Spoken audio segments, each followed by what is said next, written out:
Y'all, my hair is so poofy today. She said afro tings. Hello everybody, my name is Jose, but you can call me Juice, and I hope y'all are having a great Wednesday. I hope you guys are remembering to take care of yourselves. I hope y'all are taking care of yourselves, and I hope you're doing the best that you can with what is going on in the world right now. Anyways, today we're gonna be talking about 10 plants that I've like really been through it. These are like my survivor plants, my destiny children. So if that sounds interesting, please make sure to leave a like. And if it sounds interesting enough, you know, maybe you want to subscribe or whatever, or you know, at least check out the rest of my videos on this channel before you make that decision. If you even want to make that decision, you know. Alright, so the plants that I'm going to be listing off aren't in any particular order. I'm just going to be, you know, I have a list right next to me, but I didn't like number them or anything. So the first plant we're going to be talking about is my baby little fern. I believe it's a rabbit's foot fern. I'm not entirely sure. I will put the correct name on the screen. I will look it up this time. I won't be lazy. The reason why she is so tiny and a baby is because when I first got her, she was actually her own like well-established plant. She wasn't like a huge fern, but she was like, you know, a good-sized fern. And I had her in these like horrible like self-watering pots. So there was like no drainage holes in it. So when I would water my other plants, they would drip down and drip into her pot, and she just like filled up. It was basically just sitting in a puddle of water. So obviously she got root rot, and I thought she was like dead. Even though I thought she was dead, I still repotted her and put her in some soil that wasn't like soaking wet. And maybe like I want to say a month later or so, maybe a couple weeks later, this first leaf that's here right now popped out, and then ever since then she's just been having these little baby leaves come out, but I'm hoping she'll start putting out some bigger leaves eventually. This leaf's starting to dry out now, so I'm like, I hope she's not killing it off, because that's like her biggest leaf, but it's also her oldest leaf. So I'm happy she's still with us and she's still growing and not dead again. And yeah, I'll make sure to keep you guys updated on her when she grows like substantially. And I hope we can just see her become a huge plant someday on this channel, you know. But yeah, anyways, on to the next plant. Alright guys, so the next plant I'm going to be talking about is, oh my god, she has a brown tip. Anyways, the next plant I'm going to be talking about is this little spider plant right here. Technically, this was the first plant I ever owned. I didn't buy it. It was when I was still living in an apartment with roommates. So one of my roommates bought it, but they didn't take care of it. When I was living at the apartment, we had 3 cats. And after this little plant got brought home, she's still relatively the same size as she was. There's definitely some newer growth, and I took a baby off of her that was in the pot with her earlier and gave it to my boyfriend. But she got left out on the counter one day, and like all the cats, or at least one of them, came and ripped her up, and she was like out of her pot and the dirt was everywhere, and I thought she was like gonna be dead. But as you can see, she's here. And also, I don't know if the way I've had it set up, the back side of it is like so flat. Do you see that? There's like no growth coming out of this side. I'm not sure why. But yeah, I've just kept her since then, and she's starting to grow some more. She was kind of stagnant for a little bit, it felt like, but she's just now putting out some newer growth. I'm excited to see her get big as well. And yeah, I think that's pretty much all I have to say about her. So the next plant we're talking about, I actually don't want to move, so I will put up footage on the screen of her up close. But she's actually right here. It is my Philodendron Brazil. And the reason I don't want to move her is because I've actually positioned her to a spot where she's now trying to grow up my little grow shelf here. Yeah, so I ordered this plant off Etsy, and she got here fine. She had way more vines and leaves when I got her, but unfortunately I kind of set her in a place like in the back corner of my room, and I forgot about her, so her soil like really dried out, and with philodendrons you don't want their soil to dry out that much. I mean, I'm sure you can let them dry out a little bit right before you water them, but you really don't want them sitting in like bone dry soil, or you know, they gonna die. So basically that's what happened with her. This is like her last little survivor vine that has just stuck with me, and yeah, she's slowly growing longer and longer. And just like with the rest of these plants, I just hope to see her get huge someday and just become this big beautiful plant like my Hartley philodendron, which is really taking off right now. And I think I actually will put her on a moss pole. I don't know if I'll have her hanging. Maybe I will. I'm not entirely sure what I want to do with her yet, but for now I'm just letting her do her thing over here. Alright, so the next plant we're talking about is actually a propagation that I have. It is this sad looking little Monstera Adansonii cutting. There are some roots in there, but basically I ordered some cuttings off of Etsy as well, and they got here perfectly fine. I actually got even more than what I ordered, which was really nice. For some reason when I got them, I decided that was the perfect time to start testing out soil propagation, which I don't really have that much practice with. I should have just stuck with like, you know, the good old water propagation, but basically she rotted, and this is the last cutting that survived. The reason it's so damaged is because after I moved the cuttings out of the soil into water again, Miss Doja Cat, she came and pulled out the cuttings so she can drink the water, but she threw the cuttings out onto my heater. So they just burned. That's why she's like a little crispy right here. But I'm just happy I have at least this one last cutting left, so it wasn't a waste of money. I'm excited for her to grow as well.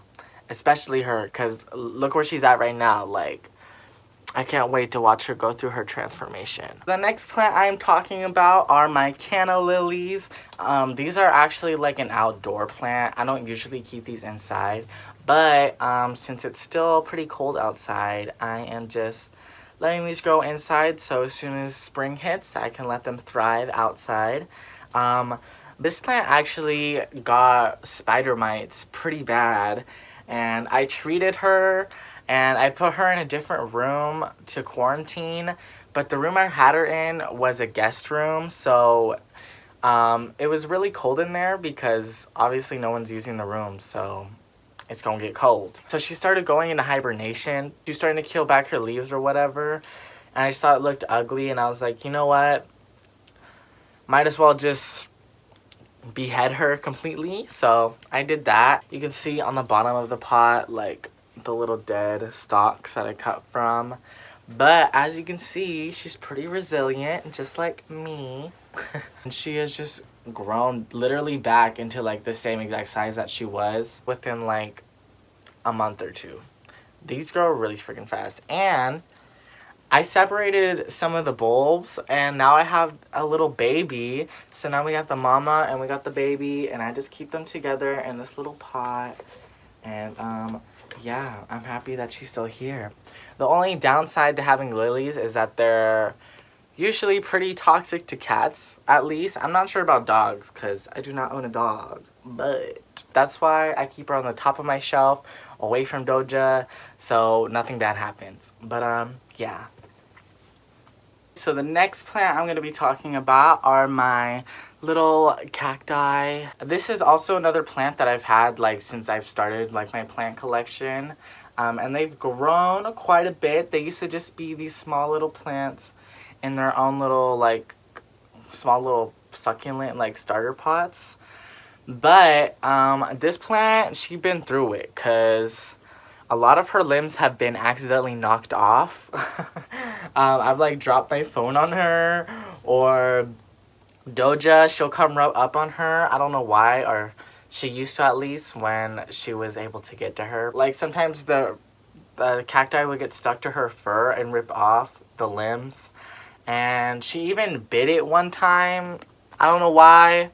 As you can see right there, there's a little bite mark. Then I think at one moment she was getting way too much humidity, or I overwatered her or something, because this little limb right here that's kind of leaning over, but I think it's just naturally like that.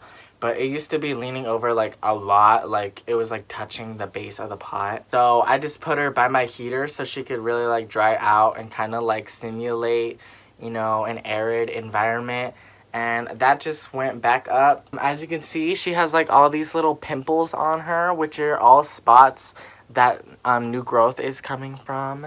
And on this side of her, there's like these little cactus babies, and I just think she's super cute and happy she's still with me. And yeah. Alright guys, so the next plant is my Ponytail Palm. As you can see, she's looking a little rough right now. She doesn't really look very ponytail-y. That is because she started getting brown tips really badly after I moved back in with my parents. And I think it was because I wasn't able to give her as much light, because this was before I had all of this, you know, the grow lights and the shelf. I decided to just cut off a lot of the brown parts because it just looked ugly and it looked like she was dying. So that's why she looks like this now.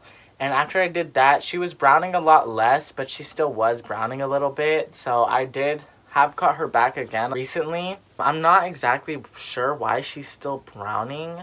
I think she gets enough light now, but maybe she doesn't. But I'm just happy she's staying alive and not just like completely dying off, because she used to live outside, so she was probably a lot happier out there. So I hope I can just take her back outside again when it starts getting warmer. Like I said, I'm happy she's still just hanging on and not just completely dead. And I think next time I do move her outside, I want to repot her. It's not like my most favorite pot, and she's also kind of potted in like crookedly. As you can see, she's like slanting. Another one of my plants that's been with me since like the start of my collection, so you know, it's a little sentimental. But yeah.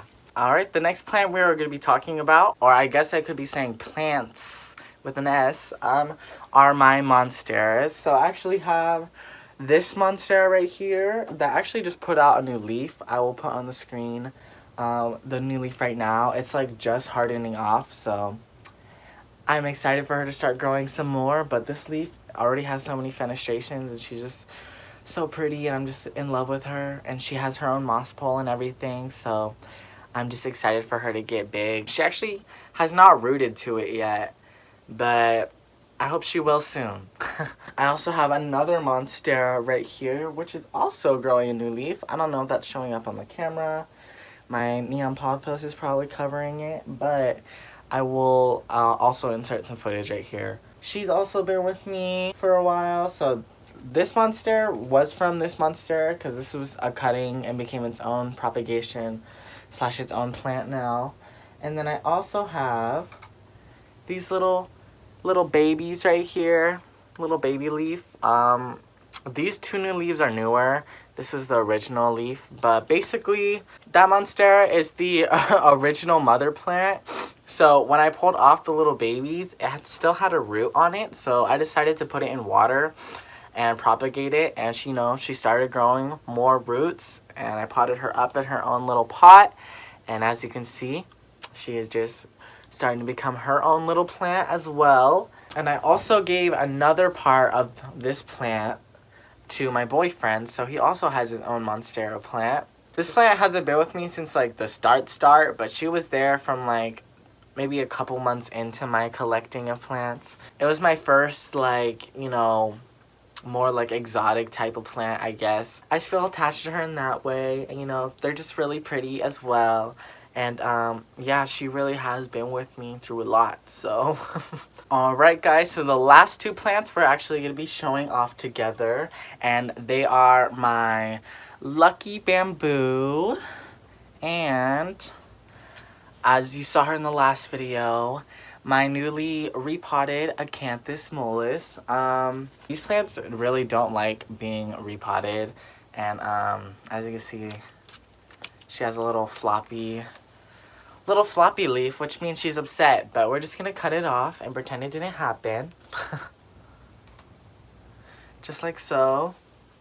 here she is. She's becoming her own little plant or whatever. If you've been with me since the start of my channel, you've seen what she's looked like originally, but when I first brought her in, she had way bigger leaves, but she barely had any roots because they were cuttings from one of my dad's customers because he's a landscaper or whatever. But so basically I just potted up some of the cuttings, and again, like I said, these plants do not like being repotted, so those, like, all of those leaves like flopped over, but these little babies started popping out, so I just cut off the ugly leaves like I just did with the other little one.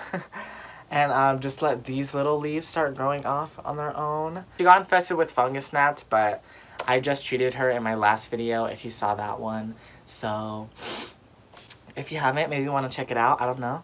And I'm probably gonna finally move her back in my room because she was quarantining in the other room, but I haven't seen any fungus gnats hanging around her, so I think she's good to go.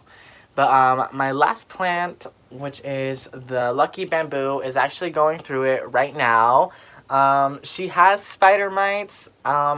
She had them in the past too, and I thought I got rid of them, but clearly not. I feel like this plant is like so annoying to treat for, especially for spider mites, because it has so many like little crevices that they can get into and lay their eggs or whatever. So she still currently has them. Like, I can literally see them right now. I need to treat her again. I already treated her once, but I've just been letting her quarantine. Anyways, I need to treat her again. I will soon, eventually.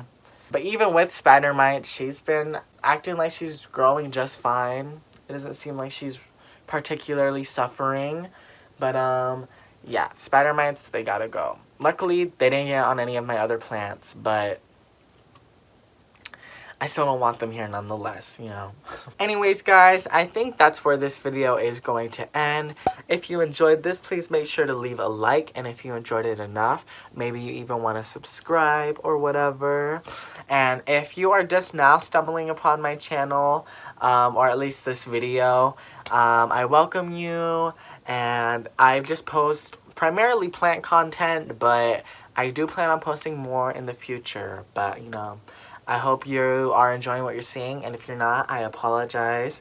Sorry to bother you with my existence. Just kidding. I'm not sorry at all. I think that's all I have to talk about. And yeah, I hope you guys have a great rest of your Wednesday, and I'll see y'all next week. Bye, guys.